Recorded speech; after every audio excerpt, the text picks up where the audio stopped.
അത് സന്തോഷത്തോടെ കഴിക്കാൻ ആരംഭിച്ചു.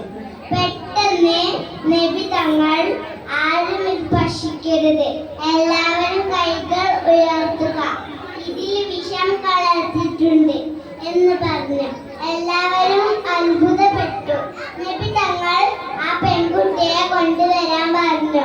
അവൾ വന്നപ്പോ നബി തങ്ങൾ ചോദിച്ചു, നീ ഇതിൽ വിഷം കലർത്തിയിട്ടുണ്ടോ? ഉണ്ട്. അവൾ മറുപടി പറഞ്ഞു, എന്തിനാ നീ ഇതിൽ വിഷം കലർത്തിയത്? താങ്കൾ യഥാർത്ഥ പ്രവാചകനാണെങ്കിൽ ഇതിൽ വിഷമുള്ളത് അറിയും, അതിനെ പരീക്ഷിക്കാനാ. അവൾ കൂസലില്ലാതെ പറഞ്ഞു, ഈ ഇറച്ചി കഷണം എന്നോട് പറഞ്ഞ് ഇതിൽ വിഷമുണ്ടെന്ന്, അതുകൊണ്ട് നീ പോയിക്കോ. നബി തങ്ങൾ അവൾക്ക് മാപ്പ് കൊടുത്ത് പറഞ്ഞു വെച്ചു.